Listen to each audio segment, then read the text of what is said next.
Hey everyone, welcome back. So today we are talking about the good, the bad and the ugly when it comes to starting or running your own business or just entrepreneurship as a whole, because that word's thrown out there a lot, especially nowadays across social media. But we want to talk about actually what it's like from our perspective and what we've been through to hopefully offer some value and an insight to the reality behind an everyday of running a business and trying to do more. It's quite tough, isn't it? It is tough, and you have to juggle a lot. You're juggling prospecting, leads, sales, making sure they complete, overheads, and then you've got your personal life. So it's a lot to handle. It is. One thing I've learned since working for myself is that, I said this before, but you go through this phase of sort of learning and adapting to talk to yourself a lot. You sort of, whether that's just in your head, but you rely on you, don't you? And that's something that I found is that you have a lot of conversations with yourself, you question yourself, you make decisions yourself, and ultimately you're the person that picks you up from the hard times. And I think that's where I can see that it separates off a lot of people is it's not the good times, because we love those. It pays off. You can work where you want, you can do what you want. There's a financial reward, all that good stuff. But the bad times is where I think it separates people.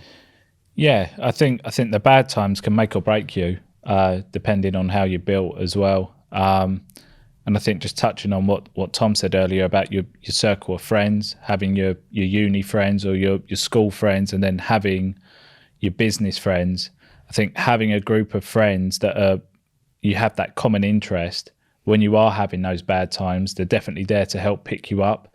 Maybe the other group of friends that aren't going through that, it's easier for them to maybe try to talk you out of it and say, have you thought about getting a job? Have you thought about this? We told you it wouldn't work. We said this, we said that. Parents are notorious for it. So I think making sure that you've got a really, really good circle of friends around you, for me, is potentially more important than making sure you've got a good team in the business as well, because you've got to be the person that puts on the brave face for the business. So when times are bad, you can't let the staff know that. You can't let suppliers know that. But if you've got 2, 3, 4, 5 really good friends that have all been through it, they're the people that you can lean on to help pick you back up again. Yeah, it's so important that you have a strong network around you. And if you're a business or someone that's starting something with minimal overheads, where you can work alone, you do hear a lot about, well, you still need to build a power team. And I think some people get lost with that, because some people will sit there and think, right, well, everyone keeps talking about this power team, but what I do, I can work on my own. What am I missing something? Well, the fallback on that is, no, you're not. It just might be that you need to build a good network, a support network of people who are also in business, people who are like-minded, because it's fine if you're working on your own and you can run your business on your own, but we're referring to that support network. Have you been through this? How did you get over it? You're a little bit further ahead in your journey. What should I do? And that pays a lot in business to keep moving forward through the hard times. Yeah, and I think, yes, you can work on your own, but it becomes very lonely very quickly. I think when I set the business up, I spent the first year working on my own. I hated it. Because like you said, you're going to have those good days, you're going to have bad days. Property is absolutely notorious for throwing crap at you every single day. And if you've had an absolute barrage of that thrown at you for a solid week, who's going to be there to help pick you up? Who's going to say, you've been there once, you'll get through it and stuff like that, or I've been there and this is what I did. So there are a lot of businesses that you can work on your own, and yes, it might save you a bit of money, but headspace wise, I think it's great to have like-minded people. And I think that's why co-working spaces are absolutely amazing for people that work on their own, because you can still effectively have that power team around you, maybe not involved in the business, but as you said, like a support network. Yeah, I think finding the feel of a business is important as well. If you are a laptop-based business, and what I mean, you can open the laptop anywhere and you can do that. Find somewhere that gives you the environment to think, right, this is professional. I've got to run this the right way, because we were talking on the way on the tube here, and when money, I wouldn't say money troubles, but you have money pressures. And what I mean by that is, we're sitting at the top of that chain to bring the leads in, not just to bring the leads in, but close the deals, make sure the deals happen. And that's a pressure in itself. And like you say, when you're balancing everyday life, it does take a certain type of someone to be able to push through that pressure and think, I can't linger on it. I need to get it done. Yeah, because at the end of the day, nobody else is going to do it for you. And it's like you said, generate the lead, sell the product, and then actually follow it through to make sure that it completes. We used the analogy of golf, didn't we? Prospecting is like teeing off, making the sale is like chipping onto the green. But the thing is, getting onto the green in two doesn't matter if you can't get the ball in the hole. It doesn't matter how many shots it's going to take you to get in the hole, as long as you get in the hole. But you need to physically do that. And there's too many people out there that think, I've made the sale organically, that will just go through. Yeah. Doesn't work like that. It needs managing. Yeah, if you're hoping on a deal to go through or business to pay off, it doesn't. You've got to push that thing into the hole. I mean, something that came up quite often was comments that we had on socials. When we talk around this subject, a lot of it is, well, it's not all just about the money. I'd rather enjoy what I do. It's not about the money. Business is just about money. For me, it's not about that. For me personally, business is about, it offers a higher opportunity of finances, of money, what you can earn, which is the result of being able to get time back. And that's what it's about. It's not about the money. It's not what about money can buy. It's not about showing off. Yes, there are people out there, but it's about what money allows, and that is time with loved ones, children. And I think you don't really understand that. A lot of the comments are from young people who don't have kids. When you have kids, number one Changes priority, everything. You just want to spend time with your children, and that's it. And that's what money allows. Yeah, because time goes so fast, kids grow up so quickly, and before you know it, you've missed a whole section of their life because you've had to work away so much. So I think what money does, it buys you time, it buys you experiences. And I think life's so short that you want to have as many experiences in life as you can.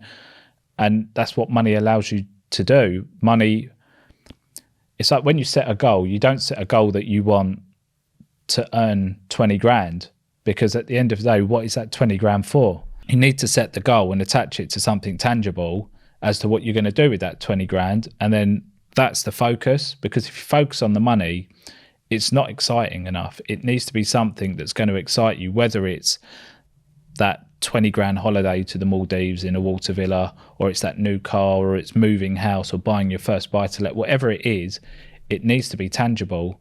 And that's an experience in itself. So I think it is about money, because money helps you buy experiences. And that experience could be, let's just go off your TikTok live, taking the kids to Alton Towers for the day. That costs money. Yeah. But that's an experience that will excite you. And it's an achievement. For some people, that is like the highlight of the year, to do something like that. So if that is the case, are those people the people that are saying money isn't everything?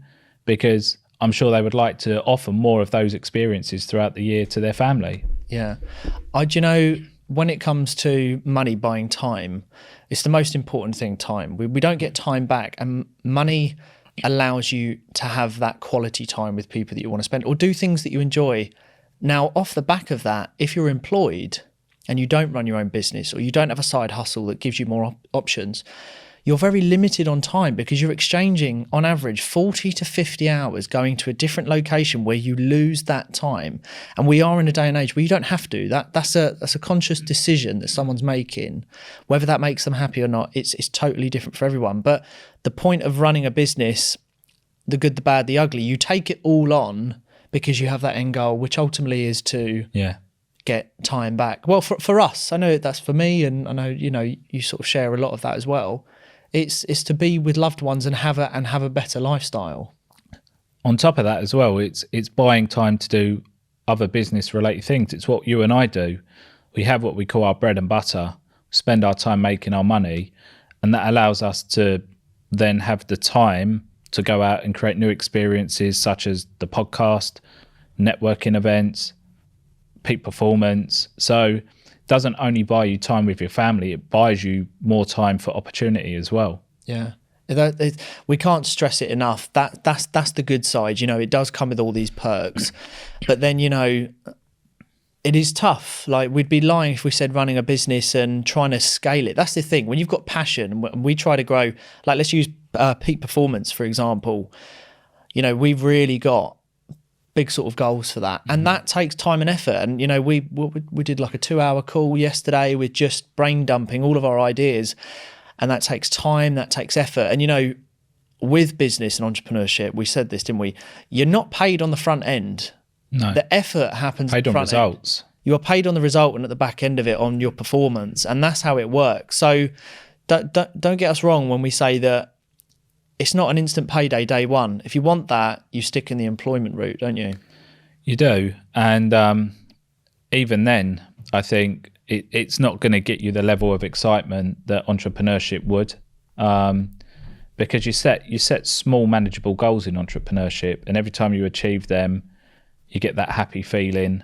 And I just think there's a big difference in the mindset of people that are happy to take a wage, people that want to become an entrepreneur. And an entrepreneur can fail so many times, but it's their spirit that gets them back up, and they go again and go again, and they just learn from it. So it's that whole, there's always more sheep than there is a shepherd. Yeah. It's always in numbers. If we were to line 100 people up, you might have 4 or 5 entrepreneurs, business owners. The majority will be employees, which is absolutely fine, but it's what you want from life. And if you want more time freedom and you want nicer things in life, you've got to accept that they're going to come with hardships. Because this year, I mean, we've shared, you know, both Paul and I, we're very deal based, you know, it's high lead generation stuff, and it's constantly foot to the pedal, isn't it? And when you take that off, you feel that pinch. So you've got to have that routine, good habit, discipline to say, this is what I need to do every morning, regardless, non-negotiable. Yeah, definitely. And I think that the non-negotiables have to be surrounded by the bread and butter stuff that's going to bring the deals in. Like the podcast is great, peak performance is great, but we've had times when we've sat down and we've said, this week has to be about the bread and butter. Yeah, got to move it. Because we're focused too much on the other bits. There's nothing wrong with that, because we may have made that mistake once by getting carried away with the excitement of the event or the podcast. And then you go to a point where you think, just lost that deal potentially. Did I take my eye off the ball? Was I too involved in that? And as long as you only make that mistake once, it's a learning curve. Mm-hmm. And you just ensure that you don't make that mistake again. Yeah. But you have to be able to absorb the losses and the downs and use that as ammunition and strength to go on and succeed even better. Yeah, like if you have to move things and you have to make changes, change the course of direction and stuff like that in business, we've had a few things, haven't we? We were going to launch, and the time frame's not right for us at the moment. So we've openly said it's not right. Let's put it back. We've got other things to focus on. And I think because we want it to be so successful and work, it wouldn't be fair to the people we bring on if we didn't give it 100% at that time, because we had other things going on in the background. So I think it's the right thing to do, to hold off with certain things. Look, we're coming into some really uncertain times. Inflation rising, energy prices rising, interest rates are going to rise.